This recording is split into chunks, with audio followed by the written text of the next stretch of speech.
ബാലനീതി ഭേദഗതി ബിൽ രാജ്യസഭ ശബ്ദവോട്ടോടെ പാസാക്കി. കുറ്റവാളികളുടെ പ്രായപരിധി ഇനി മുതൽ 18 നിന്നും 16 വയസ്സായി കുറയും. ദില്ലി കൂട്ടബലാത്സംഗത്തിന് ഇരയായി കൊല്ലപ്പെട്ട ജ്യോതി സിംഗിന്റെ മാതാപിതാക്കളെ സാക്ഷി നിർത്തിയായിരുന്നു ബിൽ രാജ്യസഭ പാസാക്കിയത്. വിശദമായ ചർച്ചകൾക്കായി ബിൽ സ്റ്റാൻഡിംഗ് കമ്മിറ്റിക്ക് വിടണമെന്ന ആവശ്യം തള്ളിയതിനെ തുടർന്ന് CPIM വോട്ടെടുപ്പിൽ നിന്നും ഇറങ്ങിപ്പോയി. വികാരത്തിന്റെ അടിസ്ഥാനത്തിലല്ല, യാഥാർത്ഥ്യങ്ങളിൽ നിന്ന് വേണം നിയമനിർമ്മാണം നടത്തേണ്ടതെന്ന് സീതാറാം യെച്ചൂരി പറഞ്ഞു. 2012 ഡിസംബർ 16 ദില്ലി കൂട്ടബലാത്സംഗത്തിലെ പ്രതിയെ പ്രായത്തിന്റെ ഇളവിൽ മോചിപ്പിച്ചതിന്റെ പശ്ചാത്തലത്തിലാണ് രാജ്യസഭ ബാലനീതി ഭേദഗതി ബിൽ ചർച്ചയ്ക്കെടുത്തത്. ഇടവേളയില്ലാതെ 5 മണിക്കൂർ നീണ്ട വിശദമായ ചർച്ചകൾക്കൊടുവിൽ ഭേദഗതി ശബ്ദ വോട്ടോടെ രാജ്യസഭ പാസാക്കി. 16 വയസ്സിനും 18 വയസ്സിനും ഇടയ്ക്ക് ഗുരുതരമായ കുറ്റകൃത്യങ്ങളിൽ ഏർപ്പെടുന്ന കുട്ടികൾക്കുള്ള വിചാരണ പ്രായപൂർത്തിയായവർക്കുള്ള രീതിയിലായിരിക്കും. 7 വർഷം വരെ ശിക്ഷ ലഭിക്കും. ശിക്ഷാരീതി ജുവനൈൽ ജസ്റ്റിസ് ബോർഡ് നിശ്ചയിക്കും. ബോർഡിൽ മനഃശാസ്ത്രജ്ഞരെ ഉൾപ്പെടുത്തിയിട്ടുണ്ട്. തൃണമൂൽ കോൺഗ്രസ്, സമാജ്വാദി, BSP പിന്തുണച്ചു. കോൺഗ്രസിനുള്ളിലെ അഭിപ്രായ ഭിന്നത ചർച്ചയിൽ വ്യക്തമായി. ഗുലാം അലി ആസാദ് ബില്ലിനെ സ്വാഗതം ചെയ്തു. രാജീവ് ഗൌഡ, ആനന്ദ് ശർമ്മ എന്നിവർ സാമൂഹ്യ അവബോധം വളർത്തണമെന്നും അടിയന്തരമായി നിയമം വേണ്ടതില്ലെന്നും വാദിച്ചു. ദില്ലി കൂട്ടബലാത്സംഗത്തിന്റെ അടിസ്ഥാനത്തിൽ പഠനം നടത്താനായി പാർലമെന്റ് നിയോഗിച്ച ജസ്റ്റിസ് വർമ്മ കമ്മീഷൻ പ്രായപരിധി കുറയ്ക്കുന്നതിനെ എതിർത്തിരുന്നുവെന്ന് സീതാറാം യെച്ചൂരി രാജ്യസഭയെ ഓർമ്മിപ്പിച്ചു. 14 വയസ്സിൽ തന്നെ കുട്ടികളെ തീവ്രവാദ സംഘടനകളിലേക്ക് റിക്രൂട്ട് ചെയ്യുന്നുണ്ടെന്ന് പറഞ്ഞ യെച്ചൂരി ഇത്തരം സാഹചര്യങ്ങളിൽ പ്രായം വീണ്ടും കുറച്ച് നിയമം പാസാക്കുമോ എന്നും ചോദിച്ചു. വികാരത്തിന്റെ അടിസ്ഥാനത്തിലല്ല, യാഥാർത്ഥ്യങ്ങളിൽ നിന്ന് വേണം നിയമനിർമ്മാണം നടത്താൻ. അതിനാൽ ബിൽ വിശദ ചർച്ചയ്ക്ക് സെലക്ട് കമ്മിറ്റിക്ക് വിടണമെന്ന് യെച്ചൂരി ആവശ്യപ്പെട്ടു. പക്ഷേ ഇത് ഭരണപക്ഷം അനുവദിച്ചില്ല. തുടർന്ന് വോട്ടെടുപ്പിൽ നിന്നും CPIM അംഗങ്ങൾ ഇറങ്ങിപ്പോയി. രാജ്യസഭ ബിൽ പാസാക്കുന്നതിന് സാക്ഷിയായി ജ്യോതി സിംഗിന്റെ മാതാപിതാക്കളായ ആശാദേവിയും ബദറി സിംഗും സന്ദർശക ഗാലറിയിൽ ഉണ്ടായിരുന്നു. രാജ്യത്തെ പെൺകുട്ടികളുടെ ജീവിതം സുരക്ഷിതമാക്കാൻ നിയമം സഹായിക്കുമെന്ന് മാതാവ് പിന്നീട് പ്രതികരിച്ചു. 2015 മെയ് 7 ലോക്സഭ ബിൽ പാസാക്കിയിരുന്നു. ഇനി രാഷ്ട്രപതി ഒപ്പിട്ടാൽ നിയമം യാഥാർത്ഥ്യമാകും. News bureau, Delhi. DDCA അഴിമതി ആരോപണം നേരിടുന്ന അരുൺ ജെയ്റ്റ്ലിക്ക് പിന്തുണയുമായി നരേന്ദ്രമോദി. ജെയ്റ്റ്ലി അഴിമതി ആരോപണങ്ങളിൽ നിന്നും മുക്തനാകുമെന്ന് BJP പാർലമെന്ററി പാർട്ടി യോഗത്തിൽ മോദി പറഞ്ഞു. ആരോപണം ഉന്നയിച്ച കീർത്തി ആസാദിനെതിരെ BJP അച്ചടക്ക നടപടിയെടുക്കും. DDCA അഴിമതി ആരോപണം നേരിടുന്ന ജെയ്റ്റ്ലിയെ വിട്ട് ആരോപണം ഉന്നയിച്ച MP കീർത്തി ആസാദിനെതിരെ നടപടിയെടുക്കാൻ ഒരുങ്ങുകയാണ് BJP. ദില്ലിയിൽ ചേർന്ന പാർലമെന്ററി പാർട്ടി യോഗത്തിൽ ജെയ്റ്റ്ലിക്ക് പിന്തുണയുമായി പ്രധാനമന്ത്രി നരേന്ദ്രമോദി തന്നെ രംഗത്തെത്തി. ഹവാല അഴിമതിയിൽ നിന്നും LK അദ്വാനി മുക്തനായതുപോലെ ജെയ്റ്റ്ലിയും ആരോപണങ്ങളിൽ നിന്ന് മുക്തനായി രംഗത്ത് വരുമെന്ന് മോദി പറഞ്ഞു. ആരോപണം ഉന്നയിച്ച ബീഹാറിൽ നിന്നുള്ള MP കീർത്തി ആസാദ് യോഗത്തിൽ പങ്കെടുത്തില്ല. കീർത്തിക്കെതിരെ നടപടിയെടുക്കണമെന്ന് ജെയ്റ്റ്ലി വിഭാഗം നേതാക്കൾ പാർലമെന്ററി പാർട്ടി യോഗത്തിൽ ആവശ്യപ്പെട്ടു. ഇക്കാര്യത്തിൽ വരും ദിവസങ്ങളിൽ ധാരണയാകും. ജെയ്റ്റ്ലിക്കെതിരായ അഴിമതി ആരോപണത്തിന് പിന്നിൽ LK അദ്വാനി വിഭാഗമാണെന്ന് മോദി വിഭാഗം ചൂണ്ടിക്കാട്ടുന്നു. അതുകൊണ്ട് തന്നെ പാർട്ടിക്കുള്ളിൽ അന്വേഷണം വേണമെന്ന ആവശ്യവും ഉയരുന്നുണ്ട്. പക്ഷേ അഴിമതി ഉന്നയിച്ച ആളെ വേട്ടയാടുകയും ആരോപണം നേരിടുന്നയാളെ സംരക്ഷിക്കുകയും ചെയ്യുന്നുവെന്ന് പ്രതിപക്ഷ പാർട്ടികൾ ചൂണ്ടിക്കാട്ടുമോ എന്ന ഭയം സർക്കാരിനുണ്ട്. അതിനാൽ അടിയന്തര നടപടികൾ ഇക്കാര്യത്തിൽ BJPയിൽ ഉണ്ടാകില്ല. പക്ഷേ പാർലമെന്റ് സമ്മേളനത്തിന് ശേഷം കീർത്തിക്കെതിരെ അച്ചടക്ക നടപടിയുണ്ടാകും. News bureau, Delhi. അരുൺ ജെയ്റ്റ്ലി നൽകിയ സിവിൽ മാനനഷ്ട കേസിൽ AAP നേതാക്കൾക്കെതിരെ ദില്ലി ഹൈക്കോടതി നോട്ടീസ് അയച്ചു. 3 ആഴ്ചയ്ക്കകം മറുപടി നൽകണമെന്നാണ് നോട്ടീസ്. അഴിമതി ആരോപണം ഉന്നയിച്ച ദില്ലി മുഖ്യമന്ത്രി അരവിന്ദ് കെജ്രിവാൾ അടക്കമുള്ളവർക്കെതിരെയാണ് ജെയ്റ്റ്ലി ദില്ലി ഹൈക്കോടതിയിൽ മാനനഷ്ട കേസ് ഫയൽ ചെയ്തത്. അതേസമയം DDCA അഴിമതി അന്വേഷിക്കാൻ പ്രത്യേക സമിതിയെ നിയോഗിച്ചു. ദില്ലി സർക്കാരാണ് അന്വേഷണത്തിന് സമിതിയെ നിയോഗിച്ചത്. ഗോപാൽ സുബ്രഹ്മണ്യമാണ് സമിതി അധ്യക്ഷൻ. കസ്തൂരി രംഗൻ വിഷയത്തിൽ കേരളത്തിന്റെ നിലപാട് തൃപ്തികരമല്ലെന്ന് കേന്ദ്ര പരിസ്ഥിതി മന്ത്രി പ്രകാശ് ജാവദേക്കർ. കേരളം സമർപ്പിച്ച റിപ്പോർട്ട് അപൂർണമാണ്. ജനവാസ കേന്ദ്രത്തിന്റെ അതിർത്തി നിർണയം തൃപ്തികരമല്ല. അടുത്ത മാസം സംസ്ഥാന സർക്കാരുമായി ചർച്ച നടത്തുമെന്നും ജാവദേക്കർ ദില്ലിയിൽ പറഞ്ഞു. ജനവാസ കേന്ദ്രങ്ങളുടെ അതിർത്തി പുനർനിർണയം സംബന്ധിച്ച റിപ്പോർട്ടിലാണ് കേന്ദ്രം കേരളത്തെ അതിർത്തി അറിയിച്ചത്. ഇക്കാര്യത്തിൽ കേരളം സമർപ്പിച്ച റിപ്പോർട്ടിൽ അവ്യക്തതകളുണ്ടെന്നും പരിസ്ഥിതി മന്ത്രി പ്രകാശ് ജാവ്ദേക്കർ ചൂണ്ടിക്കാട്ടി. കേരളം സമർപ്പിച്ച ജനവാസ കേന്ദ്രങ്ങളുടെ അതിർത്തി പുനർനിർണയ റിപ്പോർട്ടിലാണ് പ്രശ്നങ്ങളുള്ളത്. കേരളത്തിൽ നിന്നുള്ള MPമാരുമായി നടത്തിയ കൂടിക്കാഴ്ചയിലാണ് പരിസ്ഥിതി മന്ത്രി ഇക്കാര്യം വ്യക്തമാക്കിയത്. റിപ്പോർട്ട് സംബന്ധിച്ച് അടുത്ത മാസം വിവിധ സംസ്ഥാനങ്ങളുമായി ചർച്ചയൊരുക്കും. 4 ദിവസം നീണ്ടു നിൽക്കുന്ന ഈ കൂടിക്കാഴ്ചയിൽ പുനർനിർണയ റിപ്പോർട്ടുകൾ സംസ്ഥാനങ്ങൾക്ക് വ്യക്തമാക്കാനാകുമെന്നും മന്ത്രി പറഞ്ഞു. ഇതിനുശേഷമാകും അന്തിമ തീരുമാനമെടുക്കുകയെന്നും കേന്ദ്ര പരിസ്ഥിതി മന്ത്രി പ്രകാശ് ജാവ്ദേക്കർ ദില്ലിയിൽ വ്യക്തമാക്കി. ഇന്നലെ കാണാതായ വയനാട് DMO ഡോക്ടർ PV ശശിധരനെ തൂങ്ങി മരിച്ച നിലയിൽ കണ്ടെത്തി. മലപ്പുറം പന്തല്ലൂരിലെ സ്വന്തം ക്ലിനിക്കിലാണ് മരിച്ച നിലയിൽ കണ്ടെത്തിയത്. മൃതദേഹത്തിന് സമീപത്തു നിന്ന് ആത്മഹത്യാക്കുറിപ്പ് കണ്ടെത്തി. തന്റെ ഫോട്ടോ DMO ഓഫീസിൽ ഫ്രെയിം ചെയ്തു വെക്കണമെന്നും തന്റെ മൃതദേഹം എല്ലാവരെയും കാണിക്കണമെന്നും ആത്മഹത്യാക്കുറിപ്പിൽ പറയുന്നു.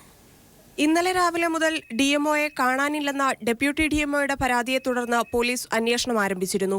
പോലീസും മലപ്പുറം DMOയും ബന്ധുക്കളും ചേർന്ന് ഇന്നും തുടർന്ന അന്വേഷണത്തിനൊടുവിലാണ് മലപ്പുറത്തെ പന്തല്ലൂർ മുടിക്കോട്ട വീടിനോട് ചേർന്ന ക്ലിനിക്കിൽ മരിച്ച നിലയിൽ കണ്ടെത്തിയത്.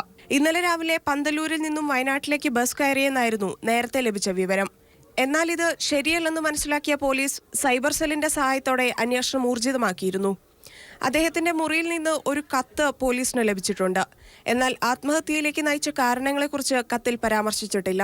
അതേസമയം മാനന്തവാടി ജില്ലാ ആശുപത്രിയിലെ സ്വീപ്പർ തസ്തികകളിലേക്ക് DMO തയ്യാറാക്കിയ ലിസ്റ്റ് സംബന്ധിച്ച് ആരോഗ്യവകുപ്പ് മന്ത്രി DMOയെ വിളിച്ച് ശാസിച്ചിരുന്നു. ലിസ്റ്റ് സംബന്ധിച്ച് കോൺഗ്രസ് AI ഗ്രൂപ്പുകൾ തമ്മിൽ തർക്കവുമുണ്ടായിരുന്നു. ഇക്കാര്യത്തിൽ അദ്ദേഹത്തിന്മേൽ സമ്മർദ്ദമുണ്ടായിരുന്നതായി സഹപ്രവർത്തകർ പറയുന്നു. ഇന്ന് തിരുവനന്തപുരത്ത് നടക്കുന്ന DMOമാരുടെ യോഗത്തിൽ പങ്കെടുക്കേണ്ടതായിരുന്നു അദ്ദേഹം. News bureau, Wayanad, Malappuram. മുഖ്യമന്ത്രി ഉമ്മൻചാണ്ടിയെ വിമർശിച്ച് വീക്ഷണം മുഖലേഖനം. കരുണാകരനുമായി താരതമ്യം ചെയ്താണ് ലേഖനം.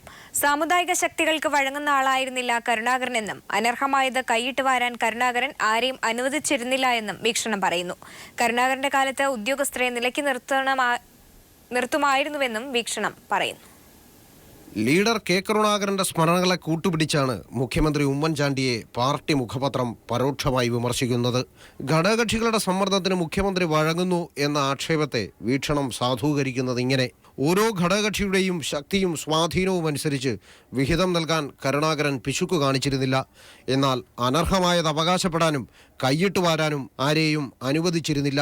സാമുദായിക നേതാക്കന്മാരുമായി കെ കരുണാകരന് ആത്മബന്ധമുണ്ടായിരുന്നു.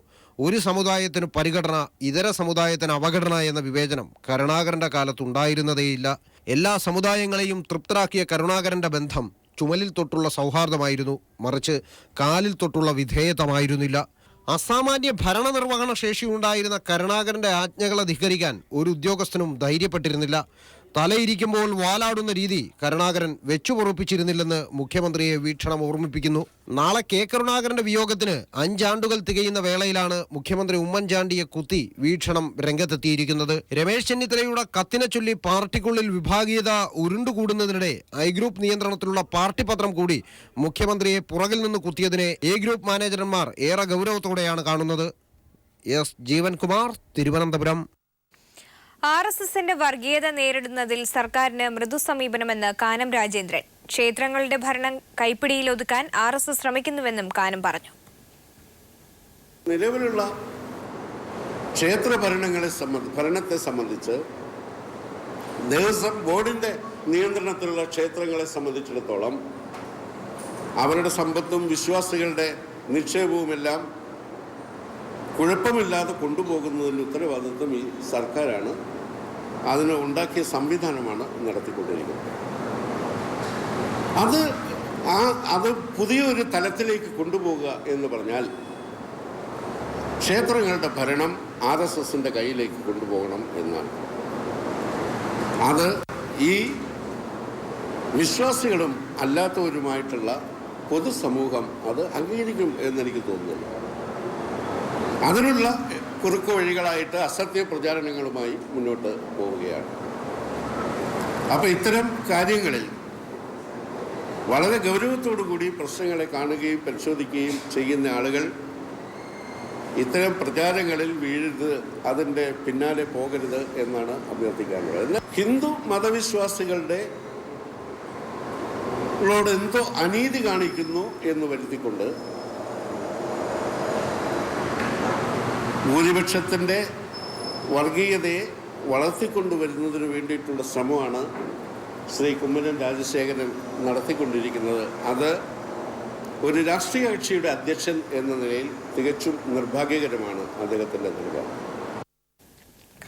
കൊച്ചി സ്മാർട്ട് സിറ്റിയിൽ സൗഹൃദ സന്ദർശനം നടത്തി മെഗാസ്റ്റാർ മമ്മൂട്ടി. നാട്ടിൽ വരാൻ പോകുന്ന വമ്പൻ പദ്ധതിയുടെ അവസാനഘട്ട നിർമ്മാണ പ്രവർത്തനങ്ങൾ കണ്ടുപോകുക മാത്രമാണ് സന്ദർശനത്തിന്റെ ഉദ്ദേശമെന്ന് മമ്മൂട്ടി പറഞ്ഞു. സ്മാർട്ട് സിറ്റി ഉദ്ഘാടനം ജനുവരിയിൽ ഉണ്ടാകുമെന്ന് CEO ബാജു ജോർജ് പറഞ്ഞു. ഇവർ എന്നെ വിളിച്ചു, ഞാൻ വന്നു. സ്മാർട്ട് സിറ്റിയിൽ സൗഹൃദ സന്ദർശനം നടത്തിയ മെഗാസ്റ്റാർ മമ്മൂട്ടിയുടെ വാക്കുകൾ. അങ്ങനെയൊന്നുമില്ല, ഞാനങ്ങനെ ചുമ്മാ ഒന്നറിയാം. ഇവരൊക്കെ എനിക്ക് പരിചയമുള്ള ആൾക്കാരാണ് നേരത്തെ. അപ്പോൾ ഇവിടെ ഇവർ വന്നു, എങ്ങനെയുണ്ട് ഞങ്ങളുടെ ഒന്ന് കാണാൻ വരുമെന്ന് ചോദിച്ചു. ശരി കാണാം എന്ന് പറഞ്ഞ് വന്നതാണ്. അപ്പോൾ എങ്ങനെ കണ്ടപ്പോൾ പിന്നെ എനിക്ക് അത്യാവശ്യമായിട്ട് വേണ്ടാത്തതൊക്കെ പറയാമല്ലോ, അങ്ങനെ പറഞ്ഞുകൊണ്ടിരിക്കുകയാണ്. വേറെ കാര്യങ്ങളൊന്നുമില്ല. പിന്നെ നമ്മുടെ നാട്ടിൽ ഇത്ര ഒരു വലിയ സംഭവം നടക്കുന്ന ഇവിടം വരെ എന്നറിയാനുള്ള ഒരു ആഗ്രഹം നമ്മളെ സംബന്ധിച്ചിടത്തോളം വലിയ സംഭവമാണ്. അത് ഇവിടം വരെ ആയി, ഇങ്ങനെ ഓരോന്നോരോന്നായിട്ട് പറഞ്ഞു കേൾക്കുന്നല്ലേ ഉള്ളൂ. ചുമ്മാ കാണാൻ ഇതിനകത്തോട്ട് കയറ്റി വിടണം, ഇങ്ങനെ ആണെങ്കിലും അനുവാദം വേണം. അതുകൊണ്ട് കയറി വന്ന അപ്പോൾ പിന്നെ അവരെല്ലാം കൂടെ എങ്ങനെ ഇരുന്ന് എന്തൊക്കെയാണെന്ന് പറയുന്നു. ഇതിനകത്തൊരു ഔപചാരികതയൊന്നുമില്ല, ഒരു സൗഹൃദ സന്ദർശനം അതിനപ്പുറത്തേക്കൊന്നുമില്ല. IT മേഖലയിൽ കേരളത്തിന് ആഗോളതലത്തിൽ അഭിമാനമാകാൻ പോകുന്ന കൊച്ചി സ്മാർട്ട് സിറ്റിയുടെ നിർമ്മാണ പ്രവർത്തനങ്ങൾ അന്തിമഘട്ടത്തിലാണ്. പണി പൂർത്തിയായി കഴിഞ്ഞാൽ വലിയ തൊഴിലവസരങ്ങളാണ് നമ്മുടെ കുട്ടികൾക്ക് ഇവിടെ ഉണ്ടാകുന്നത്. ജോലിക്ക് ആളെ എങ്ങനെ എടുക്കും, എടുത്തു കഴിഞ്ഞാൽ അവർക്ക് എത്ര കാലം ഇവിടെ നിൽക്കാനാകും തുടങ്ങിയ നിരവധി ചോദ്യങ്ങൾ മെഗാതാരം ചോദിച്ചെറിഞ്ഞു. നിർമ്മാണ പ്രവർത്തനങ്ങളിൽ തൃപ്തനാണോ എന്ന ചോദ്യത്തിനുള്ള മറുപടി ഇങ്ങനെ. ഇതിനകത്ത് എൻ്റെ തൃപ്തിയൊന്നും വലിയ കാര്യമുള്ള കാര്യമില്ല. നമ്മുടെ നമ്മുടെ നാട് വളരെ ചെറുതല്ലേ. കൊച്ചു കേരളത്തിൽ ഇതൊരു വലിയ സംഭവമായിട്ടാണ് എനിക്ക് തോന്നുന്നത്, കണ്ടിടത്തോളം. പിന്നെ ഇപ്പോൾ ഹൈദരാബാദിലോ ബാംഗ്ലൂരിലോ മെഡ്രാസിലോ ഒക്കെ ഉള്ളതുപോലെ ഗവൺമെൻറ് മാത്രം വിചാരിച്ച് നടക്കുന്ന കാര്യങ്ങളല്ല നമുക്ക്. അപ്പോൾ അതുകൊണ്ട് ഇങ്ങനെ ഒരു വലിയ സഹായം ശരിക്കും നമ്മുടെ ഒരു പകുതി ഭാഗം ദുബൈയിലാണല്ലോ. സ്മാർട്ട് സിറ്റിയുടെ ഉദ്ഘാടനം ജനുവരിയിൽ ഉണ്ടാകും. സ്മാർട്ട് സിറ്റിയുടെ പ്രധാന പങ്കാളിയായ ദുബായ് ഉൾക്കൊള്ളുന്ന UAE ഭരണാധികാരി ഷെയ്ഖ് മുഹമ്മദിന്റെ സൗകര്യം കൂടി കണക്കിലെടുത്ത ശേഷം ഉദ്ഘാടനം വലിയ ഉത്സവമാക്കി നടത്താനാണ് ഉദ്ദേശിക്കുന്നതെന്ന് smart city CEO Baju George പറഞ്ഞു. ദില്ലിയിൽ BSFന്റെ ചെറുവിമാനം തകർന്നു വീണ് മുഴുവൻ യാത്രക്കാരും മരിച്ചു. 10 പേരാണ് വിമാനത്തിലുണ്ടായിരുന്നത്. ദില്ലിയിൽ നിന്ന് റാഞ്ചിയിലേക്ക് പോവുകയായിരുന്ന വിമാനം ദ്വാരകയിലാണ് തകർന്നത്. സാങ്കേതിക തകരാറാണ് അപകട കാരണം. 3 ഡെപ്യൂട്ടി കമാൻഡർമാരടക്കമുള്ളവരാണ് മരിച്ചത്. വ്യോമയാന മന്ത്രാലയം സംഭവത്തിൽ അന്വേഷണം ആരംഭിച്ചു.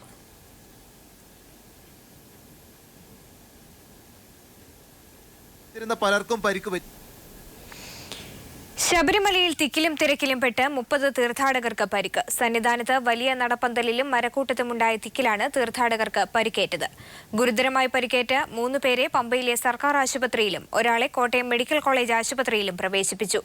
സന്നിധാനത്തെ ആശുപത്രിയിൽ 10ഓളം പേർ ചികിത്സയിലാണ്. മറ്റുള്ളവരെ പ്രാഥമിക ശുശ്രൂഷകൾക്ക് ശേഷം വിട്ടയച്ചു. ഈ സീസണിലെ ഏറ്റവും വലിയ തിരക്കാണ് ശബരിമലയിൽ ഇന്നുണ്ടായത്. കഴിഞ്ഞ വെള്ളിയാഴ്ച ആരംഭിച്ച തിരക്ക് ക്രമാതീതമായി വർദ്ധിക്കുകയാണ്. ശബരിമല വിശേഷങ്ങൾ powered by Cycle Pure Agarbathies. Cycle Pure Agarbathies, പ്രാർത്ഥനയുടെ പരിശുദ്ധി. സന്നിധാനത്ത് വലിയ നടപ്പന്തലിലും മരക്കൂട്ടത്തുമുണ്ടായ തിക്കിലും തിരക്കിലും പെട്ടാണ് 40ഓളം തീർത്ഥാടകർക്ക് പരിക്കേറ്റത്. ഗുരുതരമായി പരിക്കേറ്റ 3 പേരെ പമ്പയിലെ സർക്കാർ ആശുപത്രിയിലും ഒരാളെ കോട്ടയം മെഡിക്കൽ കോളേജ് ആശുപത്രിയിലും പ്രവേശിപ്പിച്ചു. സന്നിധാനത്തെ ആശുപത്രിയിൽ 10ഓളം പേർ ചികിത്സയിലാണ്. മറ്റുള്ളവരെ പ്രാഥമിക ശുശ്രൂഷ നൽകി വിട്ടയച്ചു. ഞങ്ങളെ തള്ളി മാറ്റിക്കൊണ്ട് കുറേ അധികം പേര് തള്ളിക്കയറി കഴിഞ്ഞപ്പോൾ ഞങ്ങളുടെ സ്ത്രീകളടക്കം കുഞ്ഞുങ്ങളടക്കം തെറിച്ച് താഴെ വീണു. ആളുകൾ ചവിട്ടിക്കുത്തി. എല്ലാവർക്കും ചവിട്ടും കുത്തും ഞങ്ങളുടെ മേലെ കൂടെ ചവിട്ടി കയറി ഇറങ്ങിപ്പോയി എല്ലാവരും. ഈ സീസണിലെ ഏറ്റവും വലിയ തിരക്കാണ് ശബരിമലയിൽ ഇന്നുണ്ടായത്. പമ്പയിൽ നിന്നും തീർത്ഥാടകരെ കയറ്റിവിടുന്നതിൽ നിയന്ത്രണം ഏർപ്പെടുത്തിയതോടെ 10 മണിക്കൂറോളം വരിയിൽ നിന്നാണ് പലരും ദർശനത്തിനെത്തിയത്. കഴിഞ്ഞ വെള്ളിയാഴ്ച ആരംഭിച്ച തിരക്ക് ക്രമാതീതമായി വർദ്ധിക്കുകയാണ്. അതേസമയം തിരക്ക് നിയന്ത്രിക്കുന്നതിനായി കൂടുതൽ പോലീസുകാരെ നിയോഗിക്കുമെന്ന് IG മനോജ് എബ്രഹാം പറഞ്ഞു. മണ്ഡലപൂജ അടുത്തതോടെ വരും ദിവസങ്ങളിലും തിരക്ക് വർദ്ധിക്കുമെന്നാണ് വിലയിരുത്തൽ.